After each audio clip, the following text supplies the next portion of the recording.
Morning sa ating lahat mga kaibigan. Andito na naman tayo sa ating usapang magmamano po.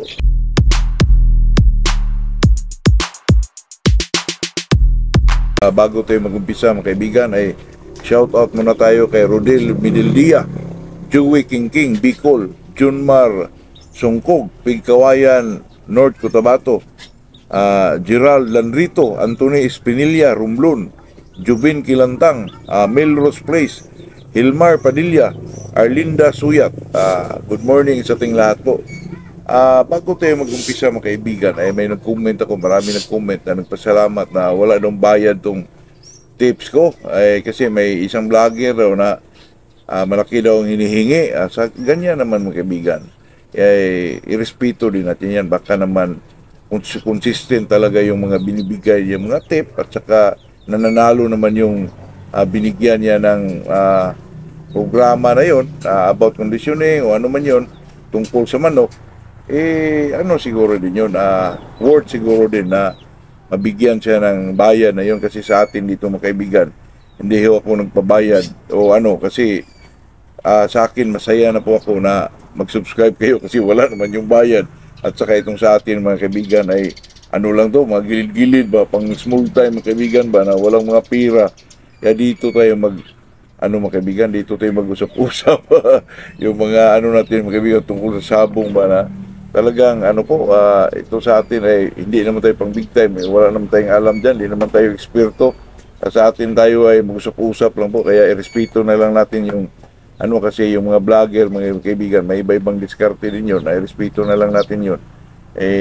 Sa akin naman ay hindi tayo hindi tayo worth na makipag kompetensya o kasi sa atin ay talagang lang ito mga kaibigan, pang small time lang, pang gilid-gilid mga kaibigan, walang mga pira ba.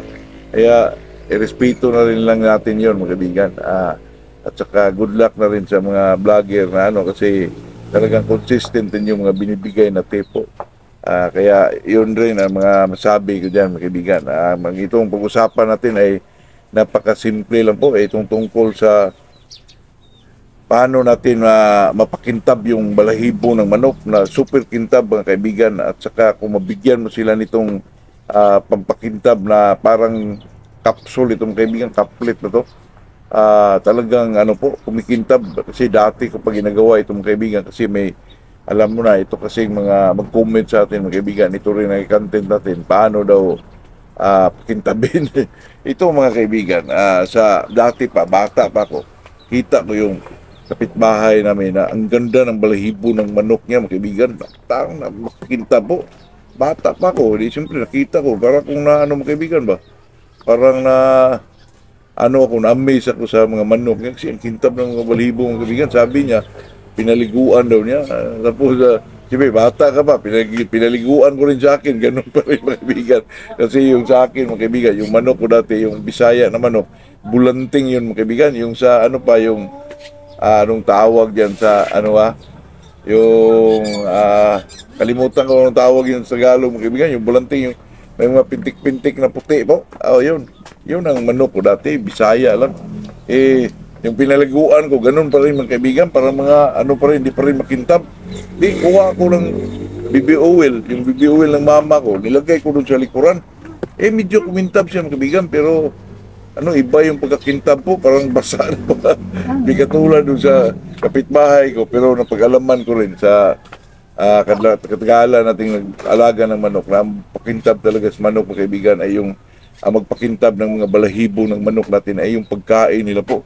Kasi naanuhan ko yan, yung nagkondisyon ako mga kaibigan, yung marami ako mga inahalo po na mga vitamins, B22, yung natuklasan ko yung mga kaibigan, high school na ako, mga college siguro, ang tagal din. Pero nandun sa isip ko, ba't ang kintab ng mga balahibo nila? Kaya inaano ko mga kaibigan, inakain ko ng conditioning. Kumikintab po na parang may mga laman yung balahibo mga kaibigan. At saka binigyan ko sila ng yung tinatawag nilang cod liver oil mga kaibigan. Nako, mas lalong kumikintab yung mga balahibo ng manok po. Yung cod liver oil mga kaibigan, medyo hindi ko na alam kung ilang 100 ang laman doon 100 tablets ba yun, parang mga kaibigan, parang capsule po. Na kasi ngayon hindi ko na ginagamit yan kasi medyo lalo na pag medyo marami-rami na yung manok mo. At saka yung sa akin dati mga kaibigan, 5 lang ano. Kaya bili ako ng ano, kasi alam mo na mga kaibigan ko, mga kaibigan, sapsapan mga kaibigan, tinitesting ko rin.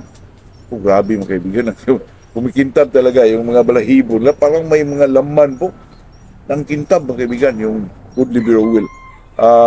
Pwede mo naman yan kung ang manok mo isa lang ang bigyan mo, pwede mo naman yan gawing 2 days mga kaibigan. Magbigay ka ngayon, laktaw ka ng mag-skip ka ng 2 days, tapos bigay ka naman ulit. Grabe mga kaibigan, makita mo talaga na ang kintab ng mga balahibo ng mga manok mo. Lalo na pag ang mga manok mo ay naka-cord lang, gusto mong makintab yung mga balahibo nila, bigyan mo ng cod liver oil mga kaibigan, totoo yan. Lalo na pag isali mo sa nag-conditioning ka mga kaibigan, nagbigay ka ng magandang pagkain, tapos subuan mo pa ng cod liver oil, nako, napakakintab ng balahibo ng mga manok mo mga kaibigan. Sa tingin mo parang buhay na buhay yung balahibo po, at saka parang may laman mga kaibigan, totoo yan. Ito'y matagal ko nang anuhan to, high school pa mga kaibigan, high school, college days, mga ganun po. At ang bata pa ako mga kaibigan, 18 years old siguro, 17. Nagtaka ako mga kaibigan kung nagbigyan ko ng talang tuwa-tuwa po ako, kasi doon ko nalaman ko na talaga kung paano magpakintab ng balahibo ng manok. Pero kung hindi naman mga kaibigan, yung magaganda o masasarap lang yung pagkain mo na binibigay mo sa mga manok mo, ay kumikintab naman mga kaibigan. Pero iba yung kintab pag binigyan mo ng cod liver oil po. Totoo yan, kasi dati gusto ko talaga na ang manok ko ay malinis tingnan at saka napakikintab ang balahibo. Kahit punti lang sila, makamanok lang ko ng 6, 7, pero kung tingnan mo kaibigan, at saka ayoko pong di ko po gusto yung medyo marumi yung mga paa po, ay talagang hugasan ko yan mga kaibigan. Totoo yan, dati pag gusto ko yung kahit ngayon mga kaibigan, ayoko po yung medyo maruming manok. Lalo na sa mga sweater mga kaibigan, makita mo yan, sisiw pa. Napakalinis tingnan po. Totoo yan, yung mga sweaters po. Totoo. Lalo na yung mga puso mga kaibigan, ang linis tingnan po. Pati itong mga basta sweaters mga kaibigan, napakalinis tingnan po.